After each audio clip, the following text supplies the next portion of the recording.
kick it, because I am one of the few people who have to go to work tomorrow. It's not a bird, it's not a plane, it's Superhero Slate. It's a modern podcast where we talk about everything that's great, like movies, TV, superheroes. It's Superhero Slate. Oh yeah. Hello everyone and welcome to Superhero Slate, the show where we run down the latest superhero entertainment news. We love TV, movies, and superheroes, so let's talk it all out. My name is Chris Dillard. And my name is Mike Royer. And this week we're talking Hulu's big plan to offend us. You'll get this later, or you already know. And we have watched Lego Movie Part 2, Alita Battle Angel, The Umbrella Academy, Doom Patrol, and more. This week. We have consumed it all. I never would have thought February would be such a big month for media just a couple years ago, but now it's like the field is wide open. I'm still waiting for January to catch up. That still kind of seems to be the biggest lagging month. And I would say maybe October too. Well, I'd say January has had a bunch of high-quality, low-budget horror films the past few years. Mm-hmm. And October is starting to get those movies where we don't think they're going to do very well and end up making a lot of money. It had Venom, but I think they're below the other months. But yeah, it is pretty crazy. It makes us really busy, that's for sure. Does it ever?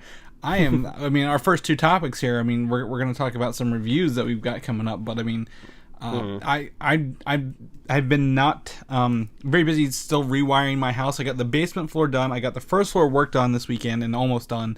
And let me tell you, I had a big win on this weekend, Mike, because I had to cut a hole in my stairwell to get to the back side of the plate in my living room.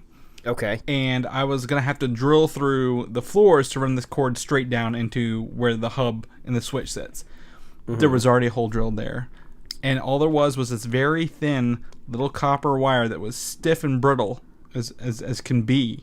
And I have no idea what it ran to because it didn't connect anything. But it wasn't plugged into anything either. So I don't know what they were running in this house when I did it. But I got so lucky cutting the hole right above this little hole that runs down. So we were able to do it in maybe, an hour. And I had to be a little craftsman. I had to take this little hook that was on the chain, duct tape it to a stick, and reach it up to pull all this down. But by God, it was done. It's done, and I'm on a hardwired connection, Mike. I'm living the dream. The things nerds do to just get that pure, unadulterated bandwidth right to their eyes. Again, like I said, no packets have been dropped in this house. But it took me about 8 hours. And I was telling you before the show, I ran up and down my stairs, bent over, got down on my knees so many times this weekend. I feel very fit right now. But it was a little broken green cord, and I'm punching myself for not figuring that out last night instead of today. It's that reminds me, it's like a real world equivalent to programming something. It's like you just forgot a semicolon or a comma, or you accidentally capitalized a variable instead of lowercasing. It's just that one thing that a validator would never catch, Yeah, I feel like Clark Griswold in Christmas Vacation when it's just the light switch in the garage that needs flicked on the whole time. Yeah, exactly. So that's exactly what I felt like. So that was my weekend. And I also went to have a new Dave & Buster's in town, Mike, and I went. Hey, nice. And the problem is it's 2 weeks old and it's packed. And oh, yep.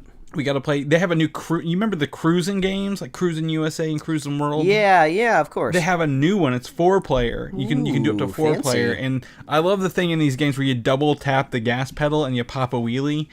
And then you hit somebody else and you go flipping. It's really fun. So I've got. It's a Fast and the Furious simulator. Well, they have bunches of those games too. But I think my favorite by far. Do you ever remember the arcade game Hydro Thunder? Is that a jet ski game? It's a boat racing game. You're in a. Okay, yeah, it's coming back to me. Yeah, they essentially the same boats, the same tracks, and a new thing called H2 Overdrive.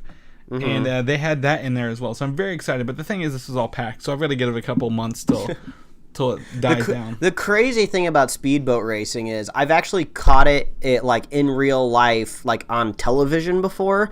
And if those boats go too fast, they flip over. Because they're so flat on the bottom. If they go too fast and they're not engineered right, they'll just fly up like a paper airplane and crash, and the person will die inside of it. So it's very dangerous. So hopefully the game was just as thrilling as that. If I learned anything from these games, you got to pull back in reverse and push the boost button to jump. That's what they're missing out on this. So yeah. Yeah, they just forgot to put that boost button in there. That's their problem. Yeah, they're not jumping in the proper places. But that's my week in a nutshell. Mike, I'm very excited. We have this in the notes here. You played a new game this weekend. I got to get your first-hand thoughts on this. Yeah, I downloaded Beat Saber. We had some friends over at the apartment last night, and they had never experienced virtual reality at all. So I was like, oh, this is going to be really fun. And one of the friends that we had over used to be actually very highly ranked in Guitar Hero, so he's very into rhythm-based games. I was like, well, this is going to be a treat for him. So not only was it fun, like, putting people in VR for the first time, that's almost like more fun than actually playing VR is watching other people like go, whoa, this is crazy. Because you see the belief turn on their face when they put it on. Because like, oh, this is a gimmick. And then like, oh my God, I can look around everywhere. Everybody thinks VR is just like a 3D television until they get to try it. So it was really fun playing Beat Saber, getting into it. I mean, surprise, not surprise, but the harder the difficulty goes up, you actually have to get into the music, which I felt like something that never existed in Guitar Hero. Like, in Guitar Hero, you would try to anticipate the beat to know kind of when to hit the buttons, but it just kind of felt more like finger memory when you're playing those rhythm games. Like with Beat Saber, like you have to really feel the music. You have to because you have to know when those beats are coming to start slicing in time. And man, it was just super fun. I was going to ask you, because we just went directly to party mode and I just briefly played a couple levels in the campaign. You unlock songs as you go through it, right? No. You don't? Because the party playlist was like very small. It was like, there's only like 12 songs on here. Yeah, there's not a lot of songs. However, there are track packs coming because I actually just had this conversation with Superfan Jim this week because Beat Saber does not license any music. Most people think it's music you would hear on the radio or like maybe techno, but they don't. They have a guy who actually produces all this music from the ground up for this. I had no idea. So I think there are 2 songs on there right now that were bonus tracks that were not done by him. I think there's one called Superstar, I think is one of the top songs on there maybe. And then there was another one that was free, or Pop Star or something like that. But there are 3 track packs coming out with more music, so there will be more music for this. But I agree with you. The rhythm, because you actually have to reach to swipe things to the left and the far right. I love it. I like dancing around while I'm doing it, Mike. That's like my favorite thing to do. Like, I was getting really into it, and it's weird because there's like almost 2 ways you can play the game. Like, you don't even have to like realize that there's lightsabers in front of you. Like, if you just move the motion of your hand, you can get the cubes. But if you focus just a little bit and you concentrate and like really immerse yourself in it, like you actually you visually see these lightsabers, and it feels like you're more like chopping something. So it feels a little bit more Fruit Ninja-esque and just less of like, oh, move my arms when the beat tells me to move. Like, so sometimes it can feel like Just Dance, but like if you concentrate, it actually feels like you're a Jedi, which is sick. And my favorite thing to do is when the track's over, you hold the 2 blades up and you go shh. Yeah. And you hear that, and you get that force feedback, and it was really cool. This is the first time I really dove into the motion controllers too, because most of the VR experiences I've had have just been controller based. So after we played some rounds of Beat Saber, everybody tried it on.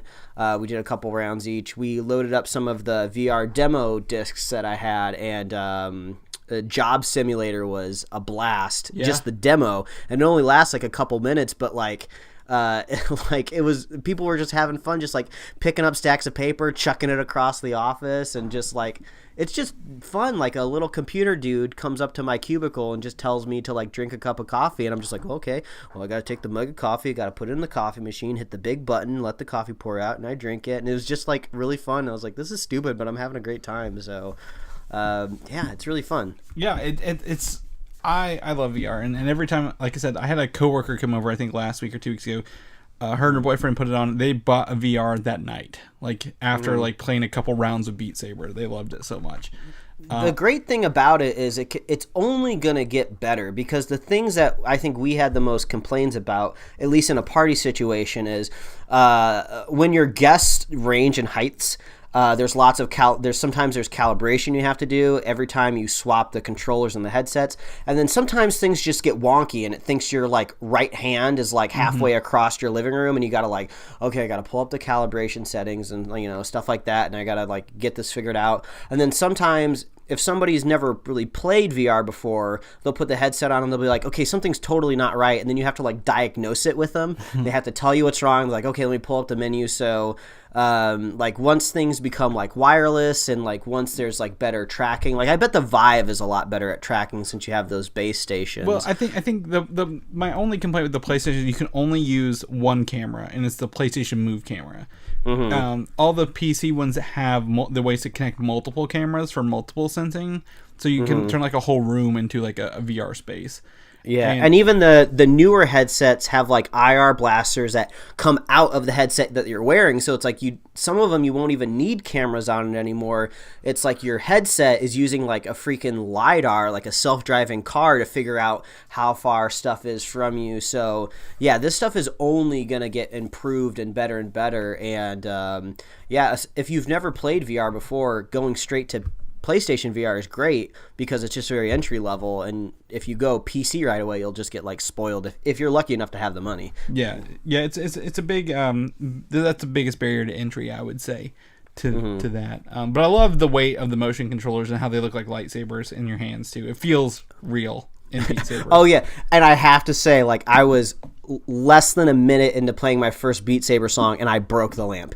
Like I never thought I would be one of those like disaster things that the Wii motion controller showed you, like, I feel like a decade ago. Like, who's that idiot silhouette up there on my screen, like, breaking the lamp? That was me. Luckily, these motion controllers are like kind of squishy at the end. Yeah. So yeah, I literally put like a little hole in the lamp, and like everyone's like, "Oh my god, you broke the lamp!" And I was like, "Well, you're gonna have to fix it. I'm only halfway through the song. I can't take the headset off."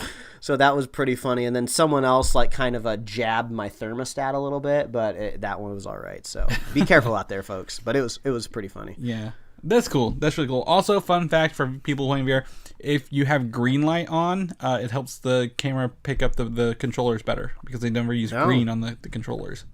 Oh, all right. All right. Fun fact. All right, Mike. Anything else you want to get into this? Let's get into it. We saw some movies, man. We did. So this is probably the most anticipation-filled parts here. We saw 2 movies this week. I guess within a week, I guess. Lego Movie 2 was the first one we got to see, and Alita Battle Angel. I keep putting this backwards in. Because there you go. Get it right. Battle Angel Alita was the name of the anime/manga or whatever came first. So we have decided we're going to do a double review episode combining these two because they're kind of out of our wheelhouse a little bit. But we're going to record those tomorrow on President's Day instead of today. Yeah. Because we're recording later than usual today.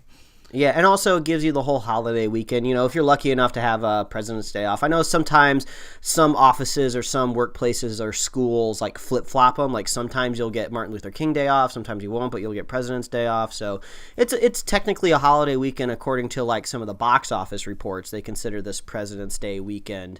So yeah, make sure you're subscribed to the feed and you'll get that double-header review tomorrow. But right now, we're going to give you our spoiler-free reviews on these movies. So Chris, you finally got around to seeing the Lego Movie 2.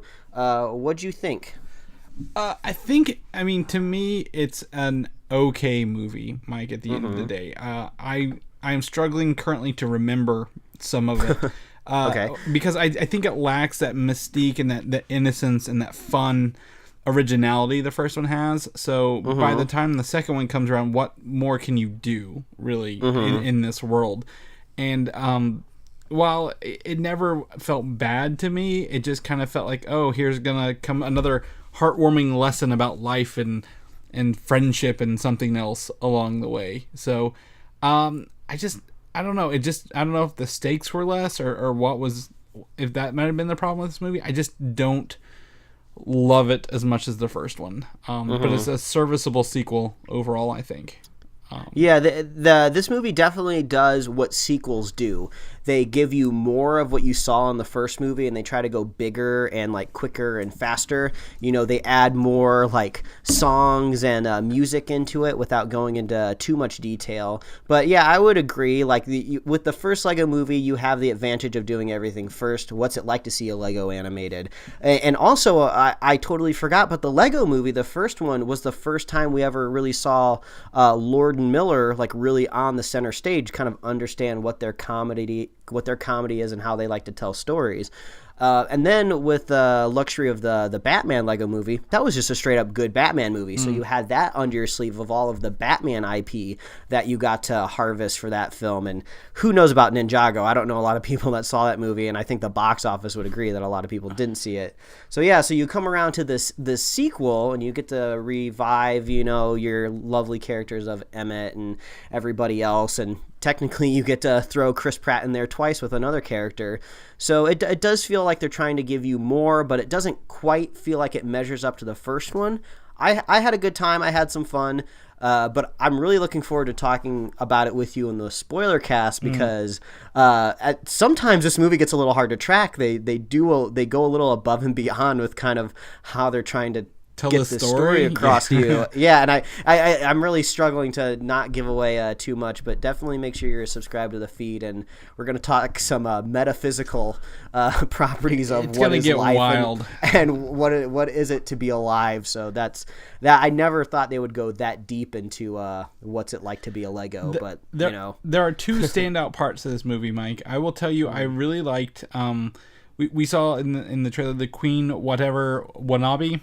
Her shape-shifting animation was fantastic the whole movie. Like, I think that was the best animation in this movie by itself. And the credit song, if you watch it, you should stay through the credits and listen to the song word for word. I'm pretty sure that's Lonely Island for sure. Yeah, they did. I think they did the song in the first one as well. Yeah. So, and the credits are just kind of like uniquely animated too. So you just kind of get to see some Legos move around at the very end too. So at the very end of the day, I think it's always fun watching Legos being animated. Like, I think I would still have a good time watching Ninjago, even though I haven't gotten around to it, just because it's fun and quirky seeing a Lego move around. Whether or not the story quite gets you or not, but. I think people weren't going to this film as much in droves as the previous Lego movie.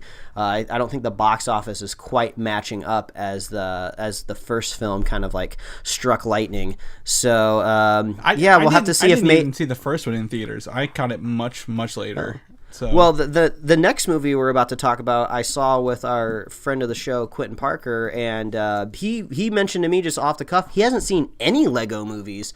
So I kind of thought Lego was a little bit more into the zeitgeist, but maybe not so much as I thought it would be. But I think even at work, I'm having a hard time convincing people the first Lego movie is good and not just for kids. And I think it might be a stigmatism against it. Like, hey, I don't want to go watch a Lego movie. Like, it's like watching Barbie's Dreamhouse Classic or something like that. But Lego movie 2. We'll talk about it more tomorrow. But the other movie we saw, probably on the other end of the spectrum, is Battle Angel, Alita Battle Angel. Damn, I'll get it right eventually. There you go. And we both watched it today, right? We're fresh off of it. Yep. Let's start with friend of the show, Quentin Parker's thoughts on this movie, because I don't want to start again. Yeah, well, he made it a point that he said when I got on this microphone, he wanted his opinion heard wide. He really dug this movie. After the credits started rolling, I believe verbatim he said "Dark Horse Movie of the Year."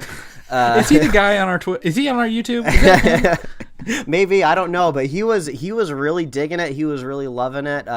He liked the direction it was going. I personally, I'm kind of falling more in the middle here. I think there's stuff in this movie to enjoy, but it's not falling flat necessarily. I feel I'm almost down the middle of it. There's things I didn't like, there's things I did like, which kind of unfortunately makes it a mediocre movie in my mind.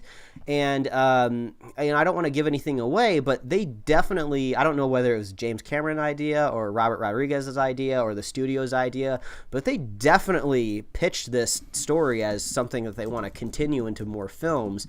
And I don't know if this movie is going to get it. I think I sent our group chat a text message here, and the top stories on Box Office Mojo was Fox's Alita leads the worst President's Day weekend in 15 years, which is really unfortunate because you do a lot in this movie that ultimately doesn't pay off until you probably get a second movie, and I don't think we're going to get a second movie based on these box office returns unless James Cameron like opens up his wallet and kind of cracks into the Avatar money if he really wants another Alita movie. But this is a very cyborg heavy movie. There's lots of cool cyborg visuals going on here, but I think there's a screenwriting term out there called the idiot ball, where a character just holds this proverbial ball that just kind of makes them stupid, just so you can kind of move the plot along or explain something to the audience, or at least have some sort of conflict. And there's a major character in this movie that just for the first half of the movie is just carrying this idiot ball everywhere they go. Not to be confused with the actual ball in the. There's one of those several times. in the sports arena game. What's it called? Rollerball, or is that what they called it? Or death ball? So, but the proverbial stupid ball or idiot ball. So that was a little unfortunate. But there's some fun stuff here, but it never really coalesced to anything that I thought was amazing. But obviously, I'm just one person. The buddy, friend of the show, Quentin, he was really digging it. Well, funny story enough, I've got friend of the show, Marshall Myers, sent me a review saying it's not too bad, but it's frustrating because the entire movie is just to set up a franchise. Yeah, I agree. Your sentiments. And the cyborgs and action sequences are great, as well as the fight there you scenes. go. So, yeah. However, I think this is better than Lego Movie 2. In my book. Oh, okay. I'm gonna drop that here. It's a little apples and oranges, but if you're speaking entertainment, I was way more enthralled with this movie and its action scenes than any of the Lego action scenes by far, and I was less confused by the end of this one. But I will say this is a hollow film. There's not it doesn't have any substance to it by the end of it, and we'll definitely talk spoilers tomorrow, but I was left wanting more, and but I didn't care at the end of it too. There's a double-edged sword there, so to speak. Yeah, I think I could easily say I would go see another Alita film, just hoping with the fact that all of the groundwork had already been laid and we can kind of just get to the good stuff. But they do some red herrings in this film that turn out to be very obvious, and so it feels like they're trying to lead the audience down a path that we already know what's going to happen, so just get it out of the way. And it felt like this movie ended 3 times. I was like, okay, credits are about to roll, right? Nope. Okay, no, we're still going. Oh, this movie's still going. It's like, oh, okay, no, they're still going. Oh, are they actually going to get to this thing they've talked about the whole movie? I don't know.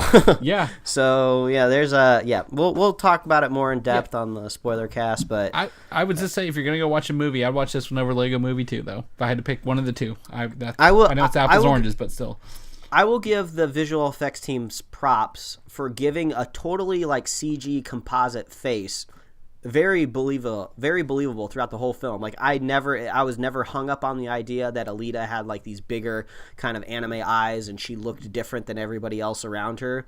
I thought I believed her performance as a character on screen. So that worked really well. So whose ever idea to really set in place that she's going to look a little different, I thought it worked. So props to the courage there. Yeah, definitely. So there's your movies. Like I said, we're going to go in full details tomorrow, so if you've seen them, you can join us for that. And if you don't want to watch them and want to know our thoughts, we will build them up or break them down tomorrow, such as any Lego set would do. However, let's jump into the news. And I put this at the top of the news because we want to get out of the way first, Mike. We don't want to wait and drag this to the end because then we'll be like, blah, this sucks. The Dark Phoenix trailer, number 3, I didn't even know we had 2 other ones yet, has been classified and is rumored to be released February 28th. All right. This is thought to be the last X-Men property under Fox, even though New Mutants is still coming out, but that could go to Hulu or a streaming service, and I'd still probably be okay with that. That would be crazy. I never thought about that. That if Netflix is just picking up these movies, maybe Hulu will just pick it up and they'll finally get their big blockbuster exclusive and wag their finger at Netflix and say, hey, we can do it too. Yeah, exactly. And we're going to talk more about Hulu later, but Hulu will be owned, I think, majority by Disney by the end of it. So they're still making money off of it rather than just pitching it.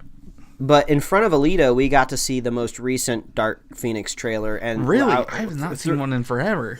throughout watching it, like I just kept going back to the idea. I don't know if it was original to your brain or if you read it somewhere else, but I love the idea at the end of this film that Professor X just kills everybody and it just dovetails right into Logan. I don't know if that's gonna work, but I do like the idea of like if this is gonna be like your last X-Men movie, just like go crazy, just do something weird and bizarre that at least gonna leave people talking. Like I could totally just see this movie being like just formulaic and ending on a slightly hopeful tone with no after credit scene because it doesn't make any sense. Well, so my after credit scene, I did come up with the idea. However, the one I like the most is the end of this movie is the beginning of X-Men 1. And that they've created this big loop in this universe, and it's all just cycled together. That way they don't have to worry about wrapping it up or closing it out or anything like that. I know you can't work that way if the Dark Phoenix is happening now and not 20 years later. I don't know. But if the first of this is Hugh Jackman in a... or picking up Rogue, that whole scene to me, I'd love that. That would be a great way to be like, it's... You know, if you want like a really cool mutant not really X-Men story, but a Wolverine story, I think I've been wanting to talk about this or at least recommend it on the show since I finally finished it, but Wolverine the Long Night, which is an original Marvel podcast that tells a story from two detectives' point of view, trying to hunt down Logan, trying to figure out the story of this mysterious town up in Alaska. But that was actually really fun, a really cool kind of true crime story, like mixing in mutants and stuff like that. And it's also a really good primer to get your brain ready for a different person portraying Logan, portraying Wolverine. Because you just get a different voice connected to the character. I know you're not getting the visual there, but it just primes you with the idea of, okay, Hugh Jackman isn't just Wolverine. Anybody can be Wolverine, you know, if they got the grittiness. And at least the voice talent that they got for Wolverine in that podcast was really, really good, and it was a really fun story. And I believe they're doing a second season of that, too, and I'm really looking forward to that. So if you want like a really nice, just like mutant story, and you're just, you know, you're not really digging Dark Phoenix coming out this year, go listen to Wolverine the Long Night. It was premium content on Stitcher that was walled off by a paywall, but now it's totally free on like, you know, iTunes or any other portal. So go check that out. I highly recommend it. All right, yeah, I probably need to listen to that. If I catch up on all my other shows, I'll definitely throw that on there for sure. If you have a late enough commute, this may have applied more like when the time change was more fresh. But I listened to all of these episodes on my drive home from the office when it was like dark outside, so it kind of fit the theme of it, and it was really cool. I loved it. So that's my recommendation. That is a great suggestion. Now I need to wait till fall to listen to it, Mike. Thank you for that. No, it's all right. So X-Men's out of the way. Great. Next up on the TV block is Agents of S.H.I.E.L.D. We have a confirmed release window of May in this year, and we thought it was going to be July. I think everyone thought July this year. Now it's May. They moved it up. Season 6, we're going to get in-game, and they go right in the S.H.I.E.L.D., which is really awesome. Hey, that's fun. I mean, that's kind of what they were waiting for. I'm sure this whole season was planned on the concept that the Avengers have fixed the world. So none of this will be affected by any of that.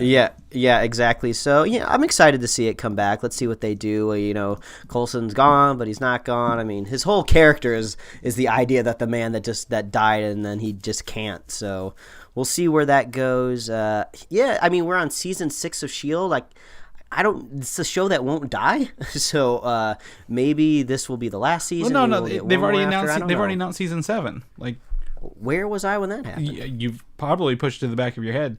Season 6 and 7 are both confirmed. 7 will probably be the last one. But these are short 13-episode seasons, so you know. Oh, that's right. I think when this came back up, I just kind of compressed it in my brain as one full season. They're filming one full season and calling it 2, pretty much. So, how will season 6 go? I don't know, but we got 2 more, and Phil Coulson's going to be at C2E2 this year. Clark Gregg, so maybe I'm going to go awesome. Rub elbows with him. Be like, hey, tell me about S.H.I.E.L.D. Why are you not dead again? But anyway, it's coming up. The Loki show has got a showrunner with Michael Waldron, who I believe is a writer for Rick and Morty. Hey, good job for that crew over there. And according to Variety, this is one of their higher-end sources here, says the show will follow Loki as the trickster and shapeshifter pops up throughout human history as unlikely influencer on historical events. So maybe we won't see Kid Loki as much as we thought we would, or if we do, he'll be back in different time periods rather than right now. Oh, maybe. I mean, this is a good from the aspect of people that work over at Rick and Morty for the kind of credibility of their show. I think I saw something else in kind of the tabloids that another writer just got like a show like picked up by ABC. So I think they got a lot of talent coming out of that show. So yeah, I think we can trust something coming from there. Yeah, I mean, I think this is going to be interesting. Show. I'm definitely on board with this. I think this is the third show that has a showrunner now or a writer. I think Loki, Falcon, and Winter Soldier, and I think Vision and Scarlet Witch are the three. So that's pretty cool. But I think the biggest news this week, Mike, saving it here for the middle of the show, is Hulu has announced 5 animated series from the most obscure Marvel characters you will find.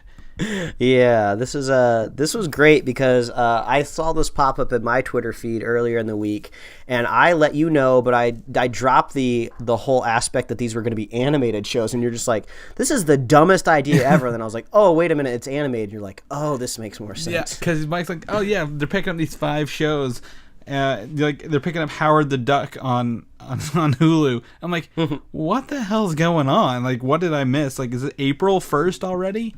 But so the characters, the shows in question are M.O.D.O.K, which is the mental organism designed only for killing, Howard the Duck, Hit Monkey, which is as it sounds, a hitman monkey, and the Dazzler and Tigra show. Every single, and they will all coalesce into a show called The Offenders. Which is the plan of the Defenders. So. Yeah, I love that. There's a lot of, if you go through like the details of the article, there's a lot of individual talent attached to each one of these shows. We can obviously talk about some of the standouts that people will know, but even some of these smaller shows are being helmed by like showrunners and creators that have worked on shows that I've really liked. I think I saw some people that worked on Community that are going to be working on one of these shows, which Community is where the Russo brothers came out of, really. We got Patton Oswalt, who's going to be voicing M.O.D.O.K, which is a big get because Patton Oswalt, he's a nerd king in his own right. And then also one of my favorite filmmakers, Kevin Smith, he's going to be writing and I believe also producing the Howard the Duck show. So I think that's pretty rad. So it sounds like these are all going to be very mature, which is great. Yeah. I love me some mature adult animation. And the fact that it's all kind of being developed at once and it's going to coalesce into The Offenders, I think this is great. This is right in my wheelhouse, man. Yeah, I agree. Animated, like we've always said, animated budgets allow them to do anything they want on the same budget. So we're not, constricted by live action or bad CGI at the end of the day. And judging by, we have the first official image released, they all have different art styles, which is interesting to me. So how are these different art styles going to coalesce into The Offenders is my biggest question at the end of the day. But for those people who don't know, I'm gonna go through these characters just a little bit, Mike, just to let people know who they are, because unlike us super nerds, some people may not know who they are. So the first one out the gate is M.O.D.O.K. It's an egomaniacal supervillain with a really big head and a really little body, who struggles to maintain control of the evil organization, who in the comics is normally AIM, and his demanding family. So in some of them, the comics, I think there's like baby M.O.D.O.Ks and like a wife M.O.D.O.K around there. So this may be kind of delving into that. But this is the one that Patton Oswalt says he'll produce, and I can totally hear his voice as M.O.D.O.K. Yeah, just looking exactly. at it. And I think he showed up in several. Was he Earth's Mightiest Hero? Some other Marvel cartoons. So I wouldn't be surprised. When you see him, you will know who it is. Like, he is just a big floating head with arms and legs, and he looks cranky all the time. The second show is Hit Monkey, which I think is a very obscure concept, but like this could be really fun. So it's a wronged Japanese snow monkey mentored by the ghost of an American assassin. He cuts a wide swath through the Tokyo underworld in a darkly cinematic and brutally funny revenge saga. And this is written by Josh Gordon and Will Speck, who are known for Blades of Glory, if you watch that. So like that's probably their biggest movie, because I'm not going to give them... They did some... Do you remember the show Cavemen? Based on the Geico Oh, God, was that Cavemen? the Geico commercial? That's funny. They did like 4 of the episodes. So all right. And did you like Office Christmas Party? Was that you who enjoyed that movie? I remember the trailers, but I never saw it. Someone said it was really funny, and they were directors and EPs on that as well. But so this is good. That one's gonna be really, really weird. The Tigra and Dazzler show. Are you familiar with either of these characters out the gate? Yeah, these Dazzler sounds familiar, but I feel like I'm connecting Dazzler to maybe. I think isn't there a DC character named Dazzler? Maybe that's what I'm thinking of, but I'm not familiar with these two. Well, to me, Tigra and Cheetah from DC get confused. So Dazzler, I think she is can turn her voice into like light. She's like a mutant, I believe. She's not our X-Men. She's a singer, so she's like, as she sings, she like puts on light shows and stuff like that. Like that's her whole power set. So like, we're getting an X-Men in a leading role here, Mike. That's like a big win. That's like a big thing. Like, oh, the Fox Disney merger is finally coming together here. But this is about two woke superheroes and best friends, Tigra and Dazzler, as they fight for recognition among powered people who make up the 8 million stories in Los Angeles. And this is with Chelsea Handler as an executive producer as well. So think whatever you want of her, at least you know we've got some comedy chops in here for these. These all sound funny, like they're funny shows, Mike. They're like, none of these are overly serious. Yeah. And lastly, probably the one I'm most excited about here is Howard the Duck. Trapped in a world he never made, but America's favorite fighting fowl hopes to return home with the help of his unstoppable gal pal Beverly before the evil Dr. Bong can turn him into the crispiest dish on the menu. With writer, yeah, this one sounds right up the wheelhouse. Dr. Bong got me looking sideways a little bit. But writers Kevin Smith and Dave Willis. Now, you helped point this out to me. Dave Willis is the voice of Meatwad and Carl, one of the writers and creators of Aqua Teen Hunger Force, one of my favorite cartoon show ever. Yeah, this is in the DNA of you. I feel like this show was put together just for the two of us. Yeah, so I'm very excited. I like the art style. I hope Dave Willis does the voice of Howard the Duck because he's a voice master. But I'm very excited to see where that comes together at. Mm-hmm. And lastly, they team up in The Offenders, which follows M.O.D.O.K, Dazzler, Tigra, Hitmonkey, and Howard the Duck as they forced to team up in order to save the world in certain parts of the universe. So I don't know what that's going to mean, but I think it's funny as hell. It's not The Defenders, it's The Offenders. I would hope, since this is adult and since this is animated and really just a different reality from what you're seeing in the MCU, I would love it if they were allowed to use some characters that we actually know. Like, of course, like Captain America doesn't have to have like a plot line in any of these episodes of these shows, but it'd be great if at least he was just like in the background, or they could at least reference him or something like that, since it is all one big cohesive universe. It's just animated, don't worry too much about it. I would love to maybe see somebody stumble into some Iron Man armor or something like that, but I would love to know that this is really connected to the Marvel universe, since it's all under one umbrella now. I would like to see Deadpool show up in The Offenders, to be honest.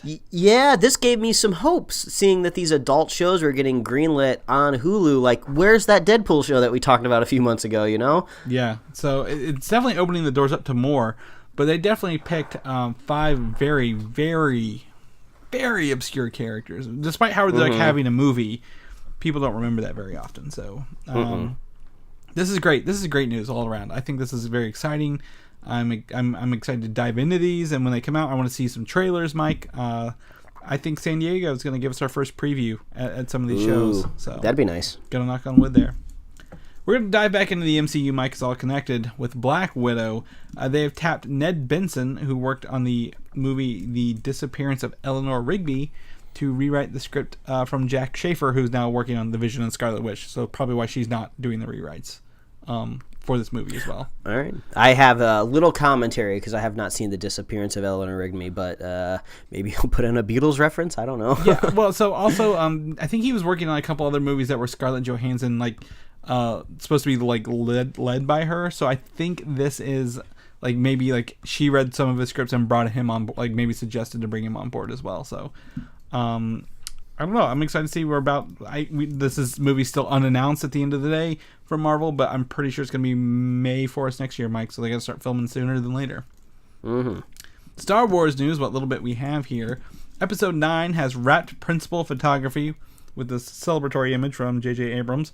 Kind of looks like a not a flashback, but like from episode 7, really. If I was to be honest. I don't know if this is just like a classic photo, like a Throwback Thursday type deal.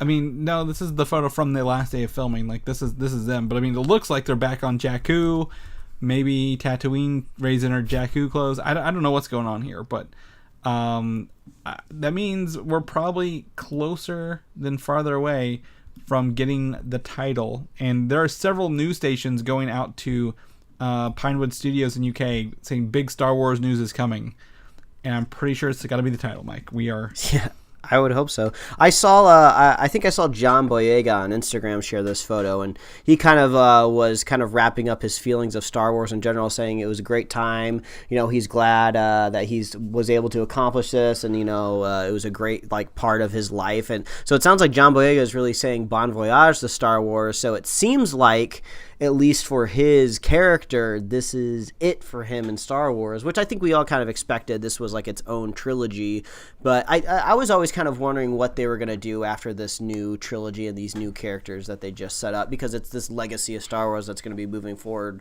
for decades and decades and decades to, you know, to print that money. So I guess he is finally done with Star Wars. We'll see if that sticks, you know? Yeah, I don't think it'll stick at all. I think it's like, hey, we need you back for 10. I'm like, all right, if they got Harrison Ford back 40 years later, they can bring him back. And he's a grumpy old man. He is. He's crashing planes and getting ear piercings all over the place out there. I think Star Wars. We get Star Wars celebrations in like the 1st of April. So we need a title sooner or later. Maybe a little teaser for Mike. Mike needs that tease right now. Yes, tease me, Chris. He is back in Star Wars mode, full Star Wars mode. An obscure team up / battle movie coming out from DC is Batman versus the Teenage Mutant Ninja Turtles. Every 80s and 90s kid's dream right here to see them all together. And we have one of our first images here of Batman, Batgirl, Robin, and the Teenage Mutant Ninja Turtles. Apparently doing some interdimensional time travel, like portal shenanigans. We all come together, so it's definitely a unique art style for every version of these characters. Not saying everything you're looking at here is different, but the current run of the Teenage Mutant Ninja Turtles on Nickelodeon, they look totally different. This Batman looks totally different than any other animated Batman that I've seen. The Batgirl looks relatively similar to the Batgirl that's kind of in the comics right now, with the purple kind of almost like not leather get up, but you know, less kind of spandex look. Did you see the Batgirl short before Teen Titans Go to the movies at all? Did you get to see that one when you got at home? No. There's a little short. She looks like that. So my theory is, what if each of these Bat people are from a different universe? If they're all interdimensional travel. Oh, maybe. I mean, that's a very classic Batman emblem. Like that's that like Batman's sporting on his vest. What's his name? Like the '60s Batman kind of look. Yeah, a little bit. Yeah, like more ripped, but like that's it. I mean, I don't know what's going on, but like the turtles all like very linear mouths. Like they're very just, I don't know, like linear is a good way. Not really, but like they look less friendly. So it seems like this will go maybe more of the direction of DC animated movies, of slightly more mature, skews a little bit of an older audience, and maybe less like 12-year-olds, you know? Well, they've got to hit that teenage market, Mike, that's in the title. Well, hey, come on, 12-year-olds aren't teenagers. But Donatello looks stupid. I'm gonna. Can you agree? Donatello looks as stupid as in this photo? Yeah, it may just be a bad still, possibly. But I'll use this as a moment to shout out the new Teenage Mutant Ninja Turtles show, The Rise of the Teenage Mutant Ninja Turtles on Nickelodeon. If you have a chance to even catch one episode, it has some of the best animated action sequences I have ever seen. Like, I mean, it's obviously a kid show, so it's not like anybody's getting eviscerated by any blades or anything like that, but there is some amazing work going on with that show. The way they're directing the camera, the stylized, like high-paced, frenetic action, all for just like these, I believe the episodes are just kind of like 12-15 minute pop episodes, but man, they're really going off on all cylinders on that new show. So if you scroll by it on your TiVo or whatever, if you have on demand, it's not streaming anywhere. I wish it was, or I'd catch up with all of it. But there's some cool stuff going on in Turtletown right now, Chris. There's a lot. It's a Teenage Mutant Ninja Renaissance or something like that. I don't know what word.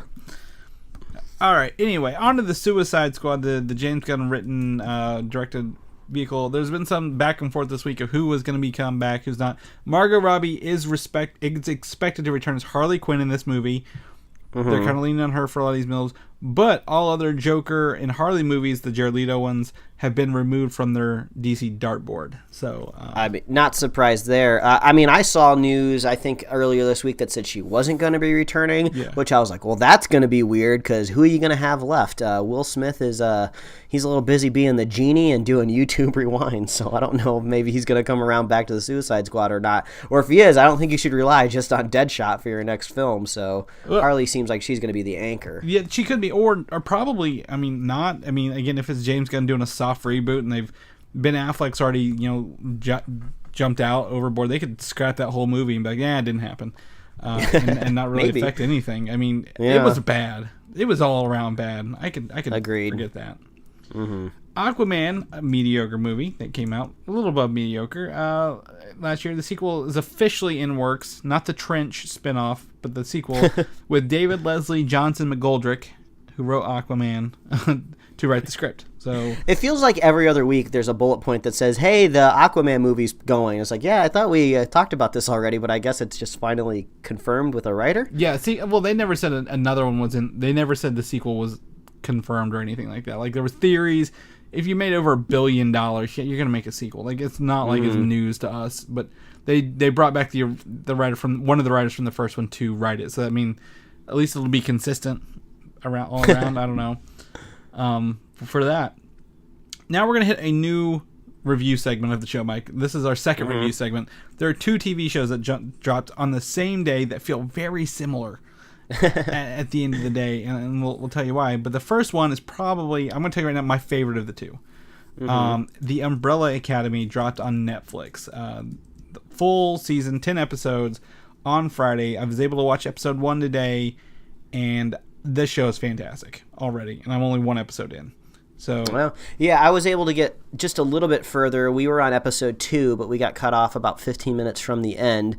So we were really getting into it. It feels it's nice kind of seeing a more like a high budget superhero TV show, something that has a little bit more thought and patience put into it. And I'm really digging the characters. I totally forgot that the one guy from Misfits is in this show. I think we probably reported on it like at some point last year, and I just totally forgot about it. But if you're unfamiliar with Misfits out there, it was a show that, I don't know if it was a BBC show or like a Sky show, but it came from across the pond about like a group of like teenagers that had superpowers. I don't believe it was based on any property. It was totally original, and the first 2 seasons were really, really good. And after the second season, one of the most popular characters left the show. I don't exactly remember why, and then the show continued and it kind of dropped off. But that guy has returned to play one of the Umbrella Academy children in this show. I forgot his name. It doesn't start with a Z or something. Or which one is he? The drug addict guy. Oh, the Seance. Yeah, what's his name though? He has like a weird name. They all have weird names actually. Klaus. Klaus, that's what it was. He reminded me of Santa Claus when I saw it. Claus, yeah, that's what you're thinking. Yeah, Klaus. But so he's great. His character on the show is not too far from the wacky character that he was in Misfits. So I'm really loving seeing him again.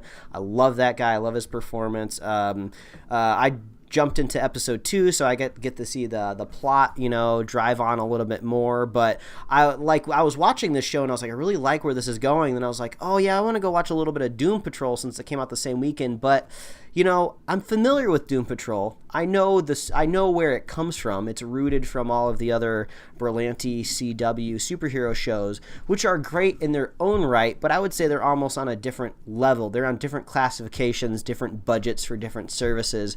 So I didn't want to go from something like quite as premium as Umbrella Academy and then dovetail right into Doom Patrol. Even though a longer exclusive trailer came out for Doom Patrol, I believe earlier this week, and I watched it and it looked great. Like, this looks like a really fun, wacky, different show with a slightly different tone from everything else I see coming out of the CW. But, I was like, I can't transition from Umbrella Academy right into Doom Patrol, but it sounds like you did. Yeah, I did. So I went through and watched the pilots of both, and my wife cut the last 15 minutes of the first episode because she was out running around, and I was just trying to watch it so we could talk about it. and she was hooked with the last 15 minutes. So I'm very excited to finish this show off. Of which one? Umbrella Academy. Gotcha. Okay. And I will tell you, I'm very impressed with the character Pogo in this, the monkey. That's some good special effects, right? Great special effects, because Doom Patrol does not have that special effects budget, and I will tell you that right now. This first episode is actually very, very. It is a whole different show. There's a narrator, and I'll tell you we've talked about this, the Mr. Nobody, I believe it is. Alan Tudyk, a very good special effects on him, but the rest of it is not very good for special effects at the end of it. There's like a plane flying later, and you're like, oh god, that hurts. That hurts so bad. But it's a little slower. You're introduced to all the characters, except I'll tell you right now, you're not going to see Cyborg in the first episode, so all right. Don't get your hopes up for that, because I was like, that's the one I wanted to see the most, the adaptation of him.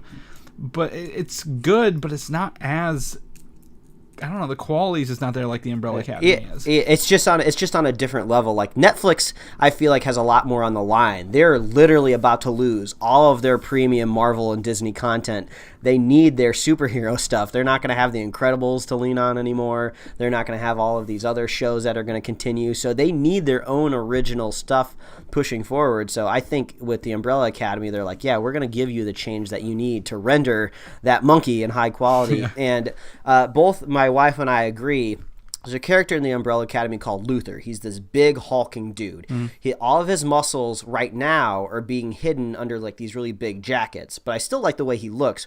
But I'm hoping eventually we get to see him take these jackets and sweaters off, and I want to see his gigantic, massive hulking body, and I hope that they really put the time and effort and love into the special effects on it, because I really want to see him crush some stuff. Have you read the book? No, I have not. Then you're in for a hell of a ride. So great, because the book is, I would say the book is way different than this already. The book is different. But I really like the Umbrella Academy book. So that was a great primer, a little primer into this. But this is way different already. Like, they're not beat for beat. All the characters have so much nuance in the Umbrella Academy. Just after one episode, like, everybody's different. I would say from a pilot point of view, it's a very good pilot. You really get to know what all of these characters are about just within that first episode. You're just on board. Like, even there's some characters that don't show up until like literally the very end of the episode, and you already like know everything about them. So just from like a filmmaking and just a craft point of view, this is just really firing on all cylinders, and I hope this really continues until the end of the season. I enjoyed the music choices in the Umbrella Academy, and because this is written, this was created and written by Gerard Way of My Chemical Romance, like, the music is a huge part of this. Like, in the middle of it, like, it was in the trailer, they're playing I Think We're Alone Now, and they do that shot with the whole house.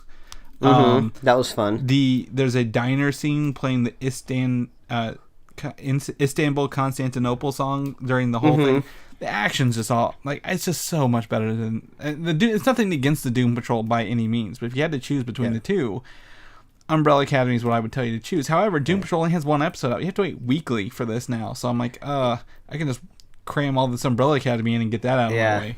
Get that one of my favorite things that television shows do is they'll take the time to develop a character that might not necessarily be a feature character or somebody that's going to be around for a while. In episode 2 of Umbrella Academy, they introduce like two kind of new characters that are hunting down another character, and they just kind of take the time to really unfold them. You get to know what they're about. You know, they really kind of like let you dive into their psyche before you really kind of see what they're all about.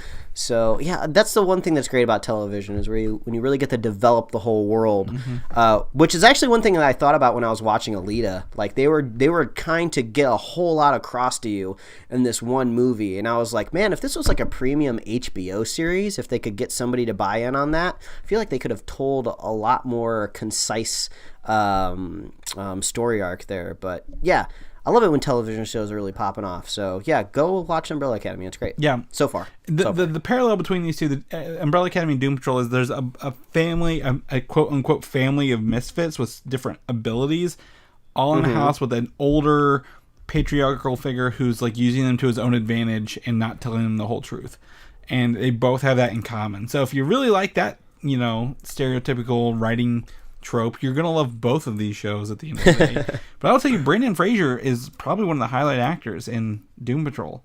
Haven't seen him in a minute, and he didn't age as nicely as most other actors do, but he is great, even in just a voice as Robot Man in Doom Patrol. I don't remember what show it was, but he was kind of a featured star in a few episode run of a drama that I can't recall. I think it was a premium show. I don't know exactly what it was, but I heard people saying he was doing a great job of developing that character. So he's Brendan Fraser. He's just a treat. If you want to know where he's been for all of these years in Hollywood, GQ did a really, really great deep dive article where they interviewed him. He lives on like this kind of like ranch house in the middle of nowhere. He's got this big property. He's got dogs and kids and stuff. So he's been through a lot in Hollywood. So give Brendan your support. I will get around to Doom Patrol for sure because that trailer looked really sick. Yeah, at least watch the first episode, and you don't have to watch the back. We talked about Mike this before the show. You do not have to watch the Titans backdoor pilot to get this. They give you everything from the beginning here, and cool. They don't even reference Titans at all. So unless it's later, but not that I've seen whatsoever. There is a scene with a goat in this one, Mike, and I want to get your thoughts on it when you watch it. So if you do, okay, please let me know about the goat. You will know exactly when you see it. All right, I will keep an eye out for the goat. Thank you. The Alien franchise apparently has 2 television series in works. Wow. They're all set in this universe, but they may be telling different gaps of time in the Alien, like the lore of this, like Fargo does. Like season 1's different, like filling in gaps in the Fargo world without actually like just telling the movie across like 8 seasons. So, will we see any aliens? Probably not. But if you like the Alien universe, this might be up your alley. That could be really fun. And this also kind of connects to news that we decided to axe from the show last week, where somebody just like kind of accosted James Cameron on a red carpet somewhere. And they were just like, hey, Alien, what's happening with Alien?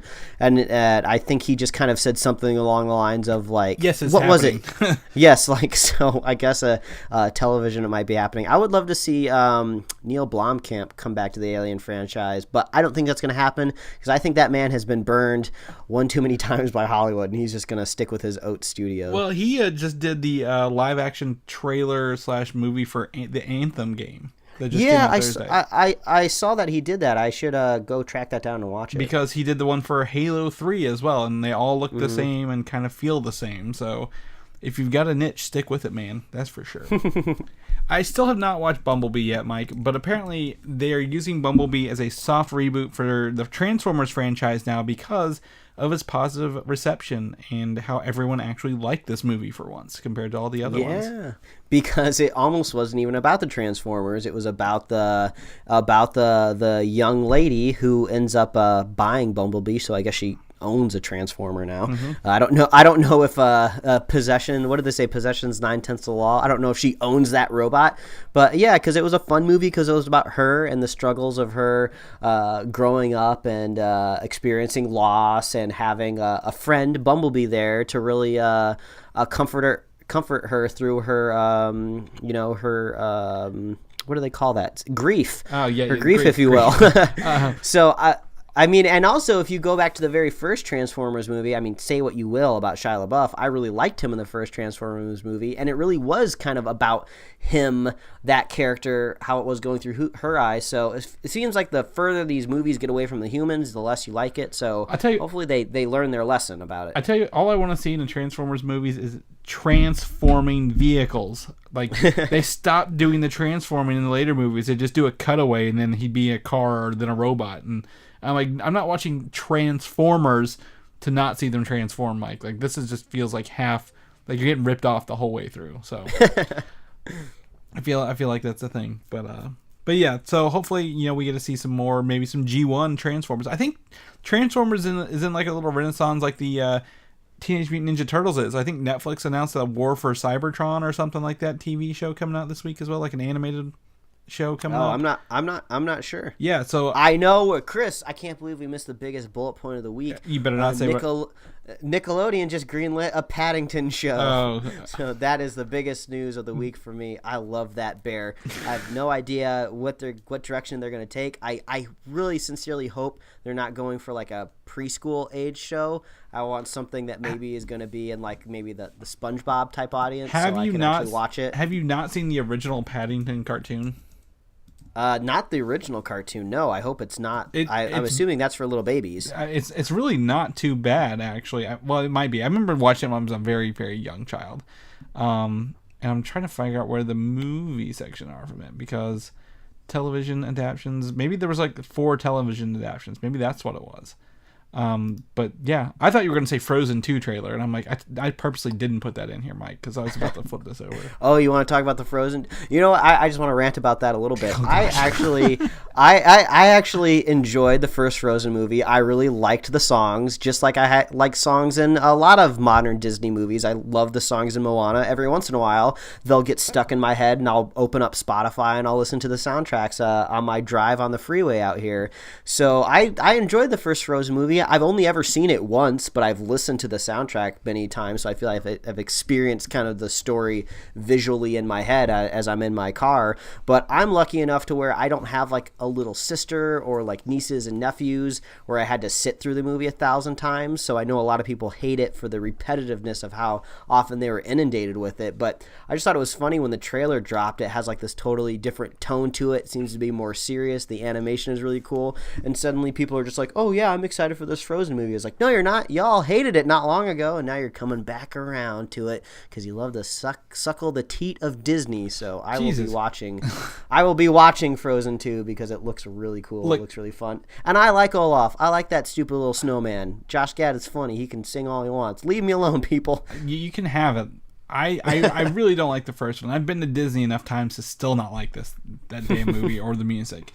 But I'm impressed that they're not just doing the same thing again with this one. It actually has color in it, I think, was the impressive part, with like the fall look in the Frozen trailer. I honestly don't know what they're doing at all, which is kind of fun and exciting. But I hope we just get some nice catchy songs. Man, Disney songs are fun. Did you hear the music in that one? It sounds like it's like close enough to Frozen, but way different than the original music. The music in that, I was like, I know we're wrapping up the show here, but since we're on the Disney kick real quick, lay it on us. I don't think I found out from you yet. How do you feel about Will Smith's emergence as the genie, the first look? I know the internet kind of caught on fire when that happened.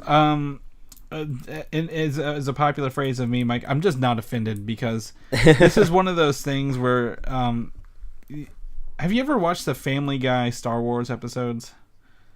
Yes. One of them is like R2-D2 is voiced by Cleveland, and he's like, we got to go watch my niece's violin recital, and Peter's trying to convince him to leave. He's like, you just got to come to terms with it, man. We're staying here. Like, make your peace.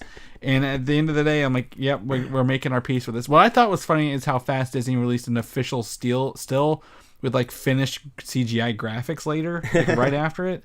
I'm like, they're either not done and like pushing into overtime, or like I don't know what's going on here. But overall, I'm excited for some of the larger scenes in the movie from that look. But yeah, the genie doesn't offend me at the end of the day. Yeah, it didn't bother me too much either. So I'm glad you're kind of even kilter like I am. I just wish people could kind of just use their imagination and go, this isn't the only form the genie's going to take. Like, you've seen the animated movie, obviously, people. Like, he shapeshifts, he turns into different things. There's magic going on, so people just don't seem to have like the forethought to kind of look forward. And I was really getting a kick out of the photoshops people were doing. I love the memes. The memes are great. Yeah, they're just like doesn't this look better when you Photoshop out his nipples? And everyone's like, yeah, actually that does look better. Why does he look better without nipples? Which I thought was really weird.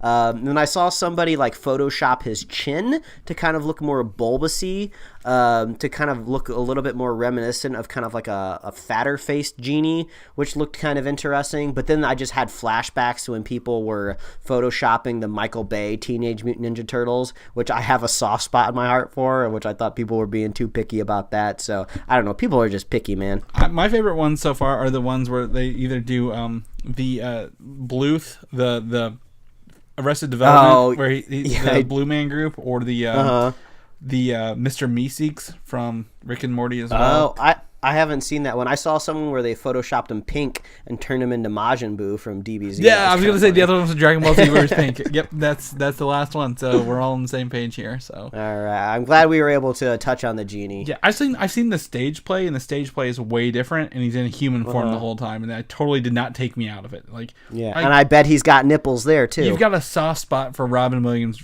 We get it, but the live action one's gonna happen, and it's gonna happen without Robin Williams. So we just gotta come to terms with it and get past it, and then we'll all forget about it. And it's like, you're going to go see it. You're complaining about it, but you're going to pony up a ticket, and you're going to go watch it anyway. And you're going to sing about Prince Ali Ababa. Like, you got to just do it, because that's what they're going to do for you. They're going to march in on that parade and do it. So, anyway, Mike, let's wrap this up. The people want to know what you're doing about your Disney rants. Where they can find you at?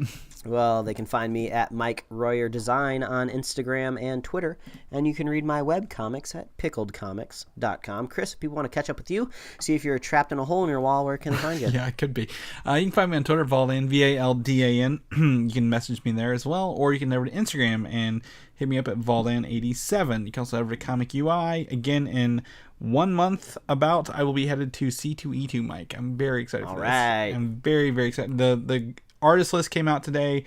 Some of my favorites are going to be there. Very, very thrilled to go.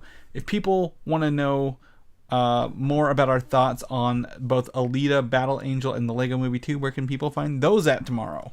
Well, as always, please visit superheroslate.com so you can find the best avenues to subscribe to our show if you're not yet, and to get our awesome show notes. So we talked about that kind of teaser image for Batman and the Teenage Mutant Ninja Turtles, or if you want to see that wrapped set photo from Star Wars, we got those links in our show notes. And we also got nice little summaries of these Hulu shows in paragraph form, so you don't have to hunt them down on some sort of variety website that's going to have pop-up ads everywhere. Our website is streamlined. No ads, nothing going on over there, so directly to your eyeballs. So you can find us on Apple Podcasts, YouTube, Google Podcasts, Spotify, Podbean, TuneIn, Stitcher, iHeartRadio. We'll put it wherever you want it. If you're on a weird podcast app and you can't find us, let us know. We'll list it there for you. You can like us on Facebook, follow us on Twitter and Instagram, and you can get merch at superheroslate.com/store. We love hearing from you. Like we mentioned before, I love the dedication that one fan had in the YouTube comments to put a stake in the ground that Alita was going to be the best movie of the year. So far they're right. So far they're right. So even a broken clock is right twice a day. So we love hearing from you. So drop us a line on YouTube, Twitter, send us an email. We love hearing from you.